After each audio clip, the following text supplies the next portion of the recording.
নজর রাখবো পরবর্তী সংবাদে। বর্তমান টেকনোলজির সময়ে বা বর্তমান ডিজিটালের যুগে কার্যত সাইবার অপরাধ দিনকে দিন বৃদ্ধি পাচ্ছে এবং যাতে করে সাধারণ মানুষ এই মুহূর্তে ব্যতিব্যস্ত এবং দিশেহারা যে কি করবেন তারা।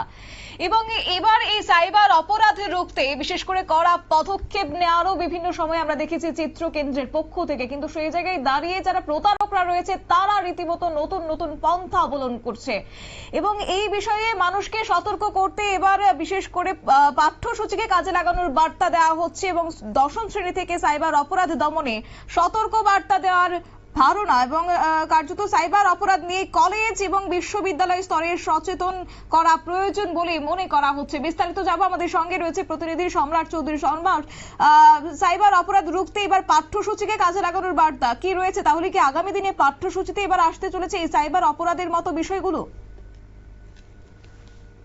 একদম শতাব্দী, দেখো 2014 সালের পর থেকে দেশে যে ডিজিটাল ইন্ডিয়ার ঘোষণা করা হয়েছে তার কিন্তু অনেক রকম সুবিধা আমরা দেখতে পেয়েছি, কিন্তু পাশাপাশি সম্প্রতিকালে বিগত বেশ কয়েক বছরে এর কিন্তু যে নেতিবাচক দিকগুলো কিন্তু উঠে আসছে। সাইবার প্রতারণা একটি অন্যতম সমস্যা।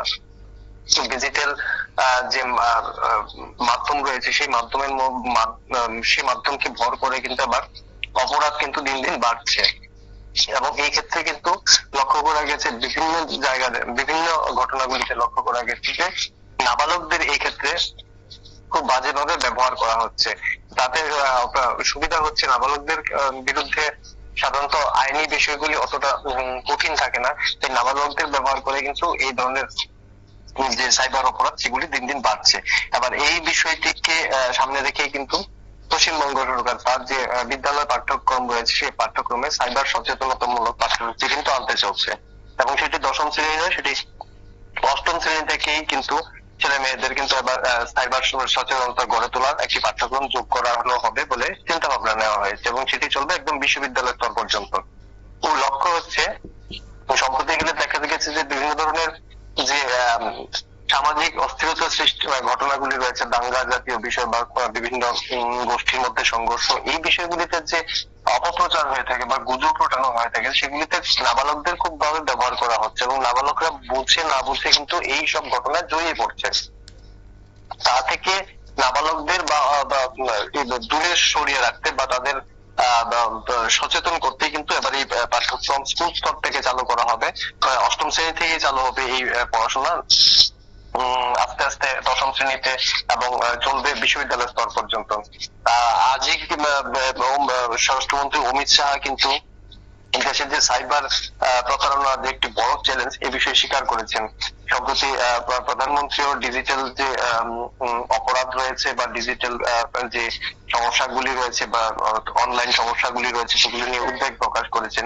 সব মিলিয়ে দেখো যে ডিজিটাল ওয়ার্ল্ডের কথা, বিশ্বের কথা আমরা বলছি, সেই বিশ্ব কিন্তু এখন তার আস্তে আস্তে তার নেগেটিভ বিষয়গুলি তুলে ধরছে। স্বাভাবিকভাবে জনগণকেও কিন্তু এখন সতর্ক হতে হবে। এবার এই বিষয়টা কি সামনে রেখে কিন্তু পশ্চিমবঙ্গ সরকার বিদ্যালয় স্তর থেকে এই সচেতনতা গড়া তোলার একটা উদ্যোগ আগামী দিনে নিতে চলছেন।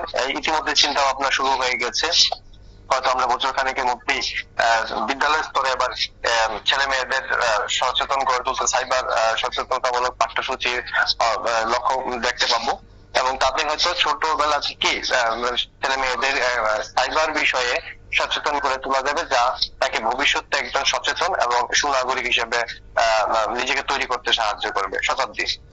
সম্রাট, এই যে সাইবার অপরাধ দিনকে দিন বৃদ্ধি পাচ্ছে, এতে করে আগামী দিনে বলা হচ্ছে পশ্চিমবঙ্গ সরকারের পক্ষ থেকে পাঠ্যসূচিতে এই বিষয়গুলোকে আনা হবে এবং তোমার কি মনে হয় না যে আগামী দিনে প্রত্যেকটি রাজ্যের ক্ষেত্রে এই বিষয়টাকে নিয়ে ভাবনা চিন্তা করা উচিত এবং একই সঙ্গে যারা এই মুহূর্তে সাইবার অপরাধ নিয়ে এতটাও সচেতন নয় তাদের ক্ষেত্রে সচেতনতার পাঠ পড়াতে বিশেষ করে শিবির গঠন করা দরকার? না দেখো, কোনো বিষয় কোনো একটি নির্দিষ্ট জায়গা থেকেই শুরু হয়। স্বাভাবিকভাবে এই ধরনের চিন্তা ভাবনা যেহেতু পশ্চিমবঙ্গে শুরু হয়েছে, আগামী দিনে পশ্চিমবঙ্গ দেশের অন্যান্য রাজ্যগুলিকে দিশা দেখাবে, সেই বিষয়ে কোনো সন্দেহ নেই। বিভিন্ন বিষয়ে বিভিন্ন রাজ্য সরকারগুলি প্রথম এবং প্রাথমিক পদক্ষেপগুলি নিয়ে থাকে।